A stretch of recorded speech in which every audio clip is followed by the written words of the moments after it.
Seterusnya kita nak memberi fokus kepada titah yang dibuat oleh Sultan Perak Sultan Nazrin Muizzuddin Shah. Sebentar tadi kita bersama dengan Dr. Muhammad Taufik Yaakob yang merupakan penganalisis politik pensyarah kanan Universiti Melaya. Assalamualaikum Dr. Taufik.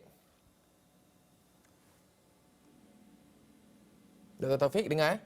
Ya, dengar. Okey, baik Dr. Taufik. Ini merupakan satu titah Sultan Perak bertitah sebentar tadi amalan rasuah di negara ini disifatkan berada pada skala yang membahayakan berdasarkan teguran laporan Ketua Audit Negara secara berulang kali dan pelbagai penemuan dalam Jawatankuasa Kira-kira Wang Negara PAC. Jadi bagaimana doktor melihat dan menilai sendiri impak atas titah yang dikeluarkan oleh baginda Sultan Perak sebentar tadi? Baik, terima kasih Syah. Saya berpandangan titah Tuanku itu merupakan satu amaran dan ketegasan yang telah diketengahkan oleh baginda supaya bukan sahaja masyarakat awam aware ataupun beringat-ingat tentang apa yang berlaku di sekitaran kita, tetapi juga kepada pemimpin-pemimpin politik dan orang-orang politik yang kita lihat hampir setiap hari di media-media dihebahkan dan diwawarkan bahawa setiap mereka itu terlibat dengan kes rasuah dan dibawa ke mahkamah. Ini merupakan barah yang cukup besar kepada masyarakat dan negara kita, dan bagi saya kita perlu dengan kadar segera seperti mana kita lihat dalam titah Tuanku tadi, itu kita jangkakan bahawa merupakan satu amanat yang penting, dan saya menjunjung kasih atas titah Tuanku itu supaya kita bersama-sama yang menangani rasuah ini sebagai satu perkara yang cukup serius dalam kalangan masyarakat. Orang-orang politik kena ingat bahawa rasuah yang sedang melanda negara kita ini perlulah dibasmi dengan kadar segera untuk memastikan bahawa sistem politik negara dan pada waktu yang sama kemunafikan yang berlaku dalam kalangan orang politik ini dapat ditangani dengan sebaiknya. Kita tidak mahu selepas ini anak cucu kita yang akan mewarisi pentadbiran negara kita pada masa akan datang juga akan terpalit dengan beberapa isu dalaman negara termasuklah rasuah. Baik Dr. Taufik, ada juga disebut dalam titah baginda sebentar tadi semua pihak tidak boleh memandang ringan, bersifat leka, memilih melakukan penafian dan memikirkan segala justifikasi bagi menidakkan kewujudan rasuah di hadapan mata. Jadi bagaimana titah begini boleh dijadikan pengajaran terhadap beberapa kes yang kita lihat, kes-kes berprofil tinggi sebelum ini yang berlangsung. Jadi bagaimana titah sebegini mampu dijadikan pengajaran untuk waktu-waktu yang akan datang supaya kes-kes rasuah ini terus disebarkan ataupun dimaklum dan diumumkan kepada publik dan juga mendapat pengadilan yang sewajarnya, mendapatkan hukuman yang sewajarnya. Dr. Taufik.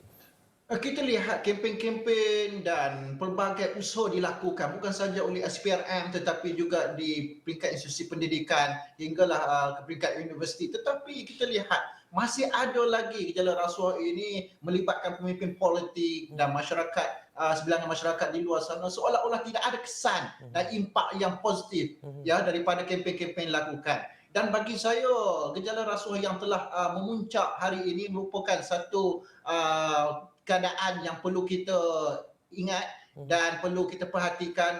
Ini akan merosakkan seluruh sistem masyarakat, dan titah Tuanku itu perlu diperingatkan dari masa ke semasa, bukan sahaja kepada masyarakat bawahan tetapi juga kepada seluruh lapisan masyarakat, termasuklah pemimpin-pemimpin negara yang mentadbir negara. Dan kita lihat yang terlibat hari ini kebanyakan pemimpin Melayu yang diheret ke mahkamah, didakwa, dibicarakan dan kemudian dijatuhkan hukuman. Kita malu dengan keadaan tersebut, dan kita tidak mahu lagi selepas ini pemimpin-pemimpin parti politik yang akan mentadbir negara, yang sepatutnya menunjukkan imej yang baik sebagai pemimpin negara, kita tidak mahu mereka terlibat dengan gejala rasuah. Sudah semestinya kita bukan saja malu kepada rakyat kita, tapi juga kita malu kepada masyarakat antarabangsa.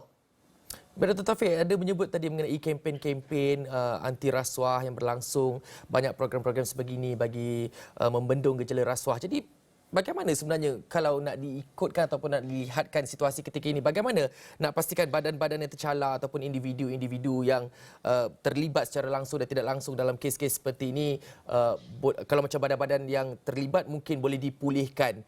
Jadi bagaimana nak memulihkan situasi ini seterusnya, menghapuskan gejala ini secara total dalam negara kita ni, Doktor?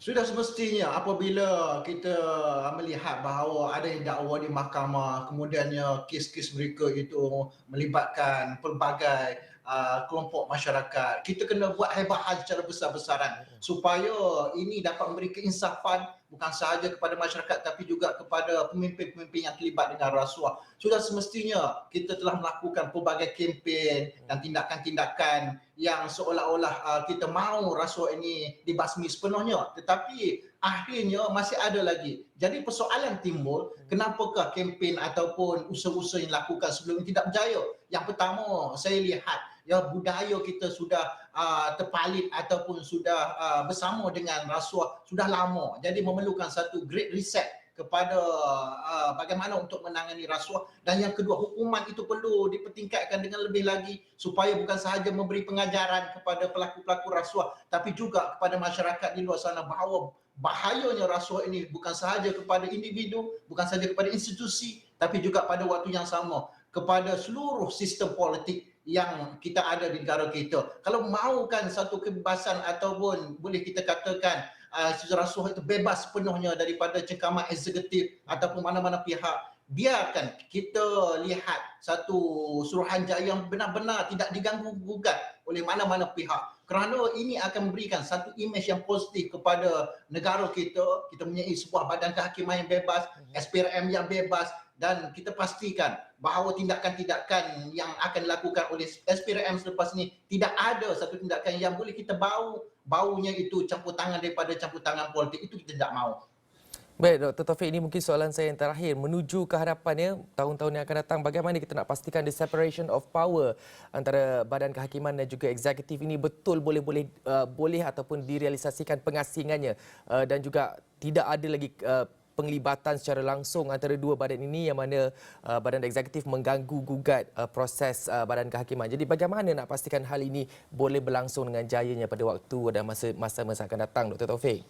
Pemimpin hari ini dan pemimpin akan datang mesti ada political will untuk membebaskan sepenuhnya, bukan sekadar kita ada institusi kehakiman, institusi eksekutif ataupun apa-apa saja institusi yang boleh menunjukkan bahawa inilah sebenarnya sistem politik yang diada negara kita, tetapi pada waktu yang sama kita mesti tunjukkan bahawa institusi-institusi ini bebas dan sebebasnya, kerana kita tidak mahu lagi campur tangan yang boleh mencemarkan imej setiap institusi yang ada di negara kita, dan pada waktu yang sama ini boleh menyebabkan rakyat semakin hilang keyakinan kepada setiap institusi yang ada di negara kita. Dan sudah pastinya kita mahu transformasi, reformasi atau apa sahaja berkaitan dengan perubahan kepada institusi-institusi tersebut dapat dilaksanakan dengan kadar segera. Jangan hanya sekadar bercakap untuk menang dalam pilihan raya umum dengan manifesto atau apa sahaja yang boleh menarik pengaruh daripada pengundi-pengundi, tetapi laksanakan ya perancangan dan tindakan itu sewajarnya